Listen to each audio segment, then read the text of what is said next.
Hey everyone, and welcome back to the Amber Living Vlog. This is Beyond Film School, and I'm Amber, and for today's video, I'm talking about the freelance film dry spell. Yeah, so what do I mean by the dry spell? I mean you're not working. So if you're freelance, you'll know what freelance is, but if you're not freelance and you're learning, freelance is when you control your schedule, you take work or you don't take work. Basically, you're making your work week the way you want it. So you control your schedule, it's great. There's a certain freedom, but there's also a certain type of anxiety that goes along with freelance, especially when you know shows are going on a hiatus. Now, what do I mean by the hiatus? Now, union shows right now are going on a break. It could be 1 week, it could be 2 weeks, it could be 3 weeks. So today's December 21st, so we're right around the corner of Christmas, you know, New Year's, and then there's Hanukkah and all that jazz. So a lot of things are happening, and production companies know that people are going to want time off. So they just make those weeks, you know, the perfect time for a hiatus, right? What does that mean for people who still need the work? Like, what do we do when we still need the work? So before we start talking about like what to do to prevent, you know, the no flow of income coming in, I want to get into, you know, the hiatus and kind of the extension of that. So the hiatus for TV shows is one thing.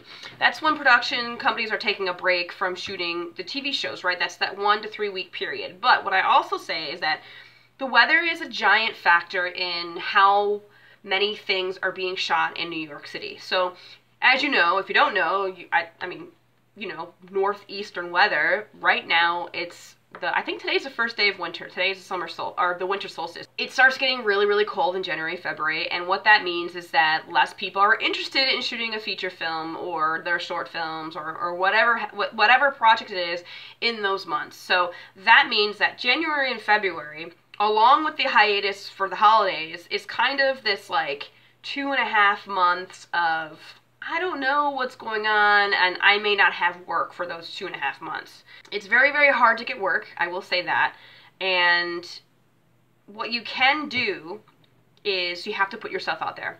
Also, you should have a backup plan. Like, if you're freelance, you may be talented in more than one thing. You probably know how to edit. You probably know how to do photography.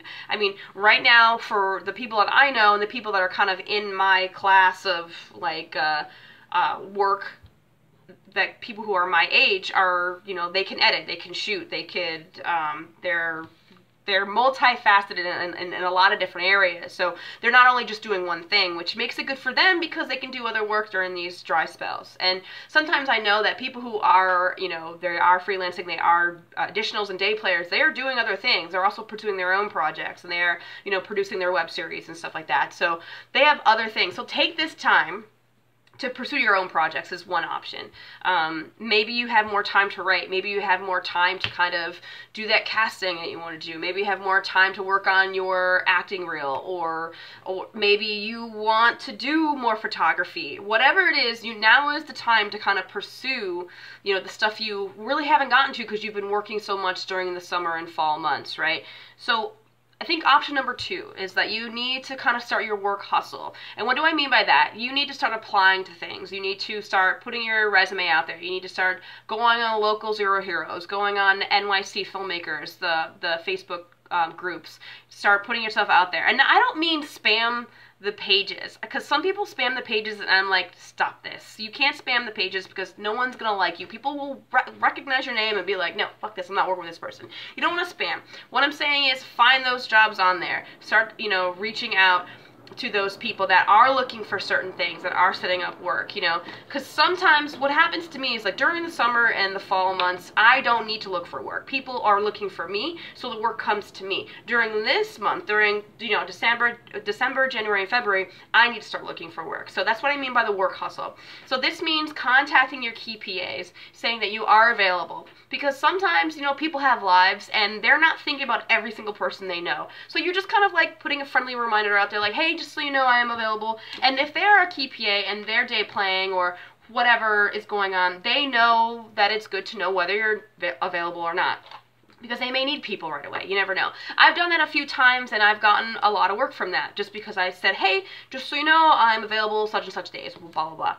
So that's option 2. Now option 3 is you do pursue other jobs, right? Not in the film industry. So I have other jobs like tour directing, and I work at a cafe, and you know, I'm also an indie AD. So this means I need to contact those other people. Now this also kind of is like meshed into the work hustle thing, because that means I have to contact my cafe manager saying like, hey, I have more availability, I could work there more often. And maybe I might start saying, you know, sending some friendly letters to the producers I've used to work for or whatever.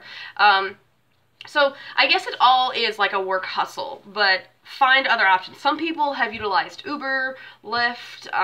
You know, if you want the lesser of two evils, pick Lyft. Some people have used this delivery service. I can't remember. Some people have done Deliv, the grocery one, where you're like delivering groceries to people. There's so many different things that you can do to kind of like you know, supplement your lack of income when you are in the film industry. So there are other options out there. So don't fret, because this, I mean, for me, this is what freelance is like, is I don't know once the month hits, I don't know what projects I'm going to be working on, or how I'm going to make rent, or how I'm going to pay my bills. All I know is that by the end of the month, I have.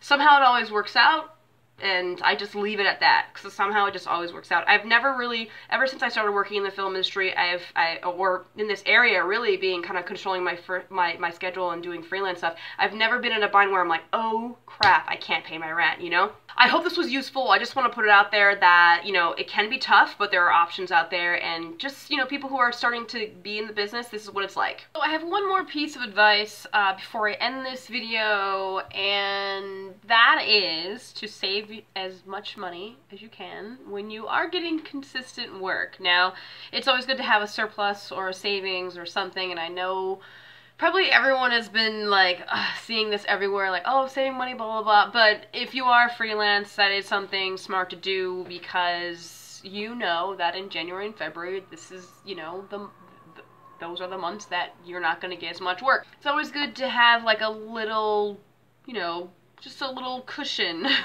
because you don't know how much work you're going to get. Even though you do have your plan Bs and your backup and your work hustle, it's always just safe to kind of save a little bit of money for these months. Or, I mean, you could just, you know, be working so much and you're like, you know what, I'm just going to take a 2-month vacation.